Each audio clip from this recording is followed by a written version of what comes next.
Next topic हमारा wave function of hydrogen atom, shapes of n equal to 1 and n equal to 2 wave function. Specially हमें focus करना है यहाँ पे n equal to 1 पे और n इक्वल टू 2 पे। हाइड्रोजन के लिए जो वेव फंक्शन होता है वो होता है साई, और किस किस का फंक्शन होता है ध्यान रखना, n principal quantum number, l azimuthal quantum number, m magnetic quantum number. तो यहाँ पे nlm लिखा है और किसका फंक्शन होता है r थीटा फाई का। प्रीवियस लेक्चर में हमने देख लिया था कि वो रेडियल फंक्शन और स्फेरिकल हार्मोनिक का कॉम्बिनेशन होता है। तो ये एक r का जो फंक्शन होता है, कैपिटल R फंक्शन होता है, ये केवल डिपेंड करता है n पे और l पे। ठीक है, ये r का फंक्शन होता है। स्फेरिकल हार्मोनिक तो हम जानते हैं l पे और m पे डिपेंड करते हैं, और वैसे थीटा फाई पे डिपेंड होते हैं। r को हम रेडियल वेव फंक्शन बोलते हैं और y को हम स्फेरिकल हार्मोनिक बोलते हैं। r का जो एक्सप्रेशन होता है उसका हमें डायरेक्टली याद रखना है। इसका डेरिवेशन इस बुक में किया हुआ है, लेकिन वो एग्जाम में आपके सिलेबस में नहीं आएगा। इसका डेरिवेशन सिलेबस में नहीं आएगा, इसलिए इसका फॉर्मूला आपको याद रखना है। RNL जो आता है उसका फॉर्मूला ये है 2/Na cube n minus L minus 1 bracket इसका फैक्टोरियल, नीचे 2n है और यहाँ पे हमारे पास n plus L factorial cube 1/2 exponential minus r अपन एल, और यहाँ पे 2r अपॉन एन ए इसकी पावर l, और ये लोगेरे फंक्शन होता है 2l plus 1 n plus L 2r upon N A. y हमें पता है थीटा और फाई का फंक्शन होता है, जिसमें से जो थीटा होता है वो हमने प्रीवियस लेक्चर में पढ़ लिया था। यहाँ पे एक कांस्टेंट होता है और ये वाला वेव फंक्शन था हमारे पास, और साथ में पोलिनोमियल था। इस am की वैल्यू जो होती है, क्योंकि हमें पता था m की वैल्यू 0 और पॉजिटिव होती है, तो हमें थीटा अलग मिल रहा था, और m की वैल्यू नेगेटिव होती है तो अलग मिल रहा था। तो इस am की वैल्यू में -1 में m greater than equal to 0 होगा, तो हमें इसकी वैल्यू -1 की पावर m लेनी है, और जब m लेस देन होगा तो लेस देन 0 यानी नेगेटिव नंबर होगा तो 1 लेना है। तो हमें दो तरह के एक्सप्रेशन मिलेंगे, और फाई का तो हमने डेरिवेशन किया था 1/√2 पाई। तो ये हमें साई की जो है कंप्लीट वैल्यू मिल चुकी है। अब हमारे पास r है, थीटा है, फाई है, तो पूरा जो साई n l m है वो बनाया जा सकता है, क्योंकि वो r और y को मल्टीप्लाई करने से मिलता है। तो सबसे पहले अपन क्या करेंगे, सबसे पहले यहाँ पर अपन कुछ इसके फीचर्स देखेंगे। पहला फीचर्स ये है, हमारे पास हमें पता है कि किसी भी l के करस्पॉन्डिंग m के कितने वैल्यूज मिलती है, हमें 2l प्लस 1 वैल्यूज मिलती है। फॉर एग्जाम्पल जब l इक्वल टू 1 है तो हमें m की कितनी वैल्यूज मिली थी, 0 प्लस माइनस 1, और अगर यहाँ से मैं 2l प्लस 1 निकालूं तो कितना हो जाएगा, 2 into 1 plus 1 which is equals to 3। तो हमें 3 वैल्यूज मिली है, ये 3 वैल्यूज हो गई। l इक्वल टू 2 करके देख लो, आपको 5 वैल्यूज मिल जाएगी। ठीक है, तो हमारे पास इस तरह से हो जाएगा। तो यहाँ पर अगर अपन टोटल फंक्शन निकालें, यानी इनको टोटल निकालें, तो हमें क्या करना पड़ेगा, समेशन करना पड़ेगा। समेशन में l की जो लिमिट है, l की मिनिमम वैल्यू कितनी हो सकती है, 0 हो सकती है, और l की मैक्सिमम वैल्यू आपने पढ़ा होगा 11th-12th में, l की मैक्सिमम वैल्यू n-1 हो सकती है। और उसके समेशन में कितने वैल्यूज आएगी, तो m की टोटल वैल्यूज हमें कितनी मिलेगी, 12 प्लस 1, क्योंकि एक l की करस्पॉन्डिंग 12 प्लस 1 है, तो सबके करस्पॉन्डिंग 12 l प्लस 1 मिलेगा। अब हम l की वैल्यू 0 रखते हैं, तो सबसे पहले l की वैल्यू 0 रखो। जब l की वैल्यू 0 रखेंगे तो आंसर आएगा 1, फिर l की जगह 1 रखो तो आंसर आएगा 3, फिर l की जगह 2 रखो तो आंसर आएगा 5, और लास्ट में l की जगह n-1 रखो, तो यहाँ पे n-1 रखते हैं। तो 2 इंटू n-1 प्लस 1 सोल्व करेंगे तो 2n माइनस 2 प्लस 1, तो कितना हो जाएगा, 2n माइनस 1। तो कितना आ रहा है, यहाँ पे लास्ट टर्म क्या मिलेगी, 2n माइनस 1। अब ये जो सीरीज बन रही है ये अर्थमेटिक सीरीज बन रही है, पढ़ी होगी 8th-9th में, अर्थमेटिक सीरीज बन रही है जिसका डिफरेंस कितने का आ रहा है, 2 आ रहा है। तो d की वैल्यू हमारे पास कितनी हो जाएगी, 2 हो जाएगी, है ना। और अर्थमेटिक सीरीज में टोटल नंबर ऑफ टर्म्स कितने हैं, टोटल नंबर ऑफ टर्म्स हमारे पास यहाँ पे देखिए, अगर 1 से लेके n-1 तक जाता तो टोटल नंबर ऑफ टर्म्स कितने मिलते, n-1, लेकिन 0 से लेके n-1 में जा रहा है तो एक्स्ट्रा टर्म कितना आ गया, 0, तो टोटल नंबर ऑफ टर्म्स कितने हो गए, n। तो टोटल नंबर ऑफ टर्म्स जब n होते हैं तो अर्थमेटिक सीरीज में सम का जो फॉर्मूला होता है वो होता है ये n/2 2a प्लस n-1d। हमारे पास सीरीज क्या है, 1 plus 3 plus 5 plus and so on. तो जो फर्स्ट टर्म है a की वैल्यू कितनी हो जाएगी, 1 हो जाएगी, तो यहाँ पर तो आ जाएगा 2, प्लस यहाँ पे n-1 आ जाएगा, और d क्या है, डिफरेंस, तो 1 और 3 का डिफरेंस कितना है, 2, तो यहाँ पे 2 आ जाएगा। इसको सॉल्व करो, इसको अंदर मल्टीप्लाई करके सॉल्व करो, यहाँ पे 2 से 2 कैंसिल आउट हो जाएगा, 2n में 2 से 2 कैंसिल आउट होके कितना आ जाएगा, n²। तो total number of wave function हमारे पास कितने आ जाएंगे, n²। ये यहाँ पे गड़बड़ दिया हुआ है, आप तो n² से समझिएगा, आंसर कितना आ रहा है, n² आ रहा है। ठीक है, बाकी ये जो फीचर्स है ये हमारे पास सिलेबस में नहीं है, ये थ्योरी है जो हम जानते हैं। आपके पास ये टेबल जो है ये बहुत इंपॉर्टेंट है, क्योंकि आपको याद करनी है। साई जो है वो n एल एम पे डिपेंड करता है। तो सबसे पहले मैं वाई पे फोकस करती हूँ। एल 0 और एम 0 पे हम पढ़ चुके हैं, वाई की वैल्यू 1/√4 आया था। फिर से एल 0 और एम 0 पे हम देख चुके थे 1/√4 आया था। 1 और 0 पे हमने देखा था √3/4 cos थीटा आया था, और 1 और -1 पे देखा था हमने √3/8 sin theta exponential plus minus iota phi. अब इसी तरह से हमें रेडियल फंक्शन पे भी निकालना पड़ेगा। तो जब रेडियल फंक्शन केवल एन और एल पे डिपेंड कर रहा है तो मैं केवल एक की वैल्यू रख के बताऊंगी, बाकी आप खुद कर सकते हैं, यानी कि n = 1 और n = 0। तो रेडियल फंक्शन में n की वैल्यू 1 और l की वैल्यू 0 रखते हैं। ठीक है, तो यहां से ये रेडियल फंक्शन हमारे पास,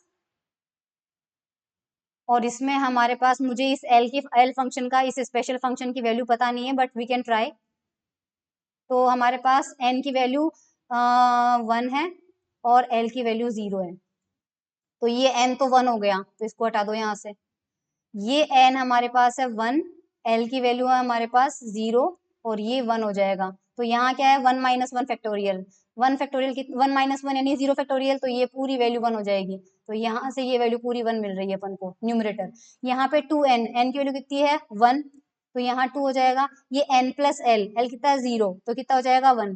तो यहाँ पर कितना मिल रहा है अपन को, 1 फैक्टोरियल मिल रहा है, और 1 फैक्टोरियल 1 ही होता है, 1 का क्यूब 1 हो जाएगा, तो यहाँ पे 2 मिल रहा है, यानी ये मिल रहा है अपन को 1/2। ठीक है, तो 2/a का क्यूब मिल रहा है अपन को यहाँ पे, और यहाँ पे अपन को मिल रहा है 1/2, और इसका पूरे का हमारे पास मिल रहा है 1/2।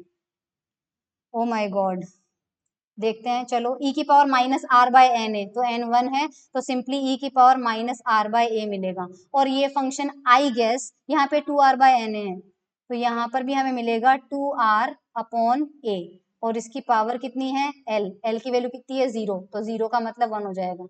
और ये फंक्शन अब देखते हैं हमें कितना मिला है।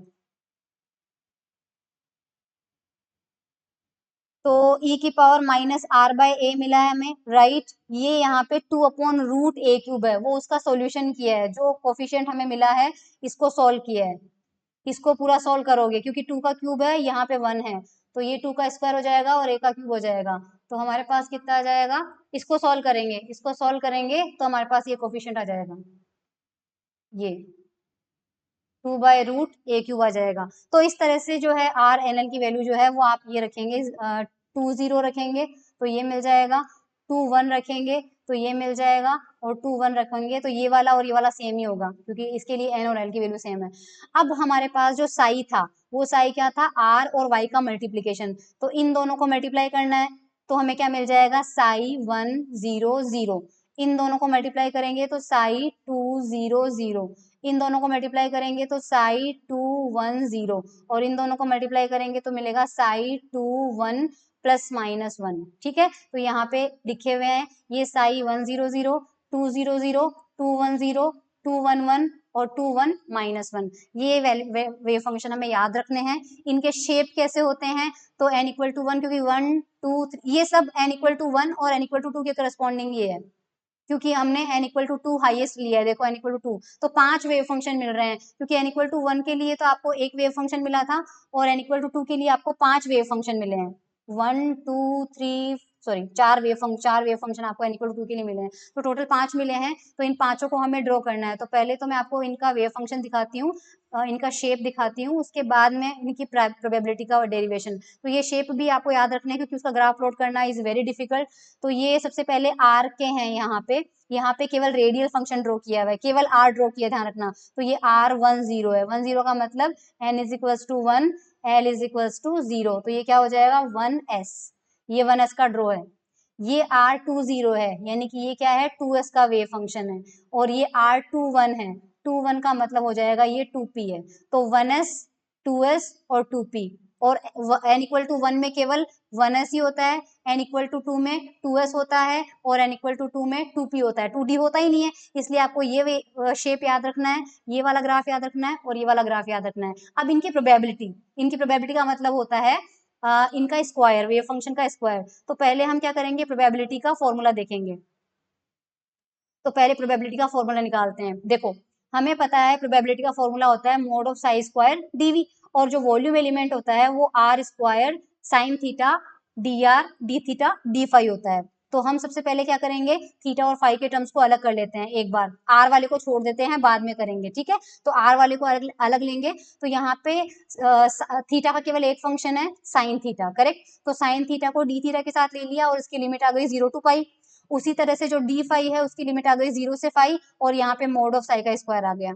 अब हम क्या करेंगे, ये यहाँ पे देखो आर स्क्वायर है, करेक्ट, आर स्क्वायर है, तो ये आर स्क्वायर तो बाहर ले लो, और यहाँ पे साई स्क्वायर आ जाएगा आपके पास। साई का मतलब आर और वाई का मोड का स्क्वायर, इसमें मोड ऑफ आर के स्क्वायर को अलग कर सकते हैं, तो ये मोड ऑफ आर का स्क्वायर अलग हो गया। और उसके साथ यहाँ पे देखो डी आर है इक्वेशन नंबर 4 में, तो डी आर को हमने अलग ले लिया, इसकी लिमिट हमने अभी तक नहीं लगाई है। साइन थीटा डी थीटा का अलग से चल ही रहा था, और डी फाई के साथ में हमने वाई के स्क्वायर को ले लिया, तो सारे टर्म आ गए हमारे पास एक साथ। ये फंक्शन एज इट इज है अभी तक तो, और यहाँ पर इसको सॉल्व कर लो, ठीक है। यहाँ पे हमारे पास क्या आ जाएगा, यहाँ पर आप ये देखिए, जब इन दोनों को कंबाइंड करते हैं, इन दोनों को अगर अपन कंबाइंड करते हैं तो ये दोनों एंगल है, थीटा और फाई, दोनों की इंटीग्रेशन को कंबाइन करते हैं तो हमें मिलता है सॉलिड एंगल। सॉलिड एंगल जो होता है वो 3 डायमेंशनल एंगल होता है, क्योंकि आपने देखा होगा ये जो फाई एंगल होता है वो तो इस प्लेन में होता है, और थीटा जो होता है वो वर्टिकल प्लेन में होता है, तो ये कंबाइंड जो होता है वो पूरे स्फेयर के एंगल को देता है, और वो कौन सा हो गया, सॉलिड एंगल। तो इस पूरे इंटीग्रेशन को कंबाइंड करके अपन क्या लिख सकते हैं, डी ओमेगा लिख सकते हैं, विच इज सॉलिड एंगल। अब यहाँ पे अगर अपन केवल रेडियल फंक्शन करें, इसलिए डबल इंटीग्रेशन लग गया, देखो डबल इंटीग्रेशन लग गया क्योंकि डी ओमेगा के अंदर क्या आ गया, थीटा का भी आ गया और फाई का भी आ गया। सो हम यहाँ पे क्या करेंगे, इलेक्ट्रॉन के केवल न्यूक्लियस से डिस्टेंस आर और आर प्लस डी आर के बीच में पाए जाने की प्रोबेबिलिटी जो है, यानी कि यहाँ पर अगर न्यूक्लियस है और यहाँ पर इलेक्ट्रॉन इसके चारों तरफ घूम रहा है, तो एंगल पर ध्यान ना दें, केवल लीनियर डिस्टेंस देखें। तो लीनियर डिस्टेंस मान लीजिए ये डिस्टेंस आर है, और ये जो डिस्टेंस है मान लीजिए वो कितनी है, आर प्लस डी आर। तो एक तो ये सर्कल बन रहा है आर रेडियस का, और एक ये सर्कल बन रहा है R plus D R radius का। तो इस बीच में इलेक्ट्रॉन के पाए जाने की जो प्रोबेबिलिटी होगी वो केवल रेडियल फंक्शन पे डिपेंड करेगी, क्योंकि हम लीनियर डिस्टेंस देख रहे हैं, एंगुलर डिस्ट्रीब्यूशन नहीं देख रहे हैं। तो इसलिए एंगल को छोड़ देंगे, केवल रेडियल वाला पार्ट ले लेंगे, क्योंकि ये बोल रहा है केवल डिस्टेंस आर और आर प्लस डी आर के बीच में पाए जाने की प्रोबेबिलिटी। तो वो प्रोबेबिलिटी हमारे पास कौन सी होगी, R square mod of R square. तो R square mod of R square, तो इसको प्रोबेबिलिटी डिस्ट्रीब्यूशन फंक्शन बोलेंगे। तो इसलिए सबसे पहले हम R10, R20 और R21 की वैल्यू निकाल लेते हैं। ये हमें ऊपर जो टेबल बनी हुई है उस टेबल में लिखे हुए हैं, ये टेबल से ले लिए हमने, करेक्ट, ये हमने टेबल से लिए हैं, क्योंकि इसमें 10 में अपने पास N और L है। 10 का मतलब ये N होता है और ये L होता है, तो ये अपने पास हो गया 1s, ये हो गया हमारे पास 2s, और ये हो गया हमारे पास 2p। तो इनका रेडियल फंक्शन जो है वो हमें लेना है। तो हमारे पास प्रोबेबिलिटी डिस्ट्रीब्यूशन फंक्शन जो है वो बेसिकली अगर प्लॉट करना है तो हमें आर स्क्वायर और mod of R square draw करना पड़ेगा। अब आर हमारे पास ये है, इसका स्क्वायर करेंगे, फिर इसको स्मॉल आर स्क्वायर से मल्टीप्लाई करेंगे, फिर ग्राफ ड्रॉ करेंगे, तो फिर हमारे पास जो ग्राफ है वो आएगा यहाँ पे। ये देखो ग्राफ किसका ड्रॉ किया हुआ है, आर स्क्वायर और आर स्क्वायर, जो हमने अभी भी देखा। तो 10 के करस्पॉन्डिंग इसका जो ग्राफ बनेगा वो ऐसा बनेगा, ये प्रोबेबिलिटी का ग्राफ है, ध्यान रखना, और ये वेव फंक्शन का ग्राफ है। तो आप एग्जाम में देख लीजिएगा कि आपको n=1 के वेव फंक्शन का ग्राफ पूछा है या उसकी प्रोबेबिलिटी यानी प्रायिकता का ग्राफ पूछा है। और ये 2s का ग्राफ है प्रोबेबिलिटी का, और ये अपने पास 2p का प्रोबेबिलिटी का ग्राफ है। तो ये वेव फंक्शन के ग्राफ हो गए और ये प्रोबेबिलिटी के ग्राफ हो गए। दैट्स इट, ये हमारे पास आ गया। और केवल एस स्टेट के लिए हमें नहीं पढ़ना है, ये लीव इट, ये छोड़ दीजिए। और ये वैल्यूज हमने अभी पढ़ी ली है, तो हमारी किसी थ्योरी हमारे किसी काम की नहीं है। हाँ, अब हमने जिस तरह से r का स्क्वायर का वेव फंक्शन ड्रॉ किए हैं, वैसे भी हमने y को छोड़ा था, तो अब हम क्या करेंगे, इसका प्रोबेबिलिटी का ग्राफ बनाएंगे y स्क्वायर का, क्योंकि y सिंपल y के ग्राफ हम प्रीवियस लेक्चर में बना चुके हैं। इफ यू रिमेम्बर, s के लिए ऐसा आया था, p के लिए हमारे पास ऐसा आया था, और d के लिए हमारे पास ऐसा आया था। मैं बना नहीं पा रही हूँ अच्छे से, पर ये y के ग्राफ थे, ये सिंपल y के थे। मोड ऑफ y स्क्वायर बताता है एंगुलर प्रोबेबिलिटी। तो रोटेशनल, तो हमारे पास अगर उसका ग्राफ जो है वो यहाँ पे ड्रॉ करना है, तो सबसे पहले वो ड्रॉ करने के लिए ये देख लीजिए, आपके पास x, px, py और pz, इनमें हमारे पास ये पोलर ग्राफ ही है। आई थिंक इसका प्रोबेबिलिटी का ग्राफ और मोड ऑफ स्क्वायर का ग्राफ ड्रॉ किया नहीं है। ना ना ना, किया है किया है किया है। ये देख लीजिए 1s और 2s के लिए मोड ऑफ वाई स्क्वायर का जो वैल्यू आती है वो 1/4 पाई आती है, वो थीटा और फाई पे डिपेंड ही नहीं करती है, इसलिए 1s और 2s के लिए केवल स्फेयर बनेगा और 1s 2s हमने बना लिए। 2p के लिए मोड ऑफ वाई 10 का स्क्वायर होगा और एक y 11 का +-1 का स्क्वायर होगा, ये फाई पे डिपेंड नहीं करते हैं, इसलिए इनमें रोटेशनल सिमेट्री होगी, तो इसके अंदर y के ग्राफ है। तो ये 3 ग्राफ बन रहे हैं यहाँ पे आपके पास में। ये देखिए, ये s के लिए है, ये py, px और pz के लिए बनाए हुए हैं। तो ये मोड ऑफ वाई स्क्वायर के ग्राफ आपको ड्रॉ करने आने चाहिए। सो दैट्स ऑल, ये हमारे पास वेव फंक्शन की वैल्यू हो गई, करेक्ट।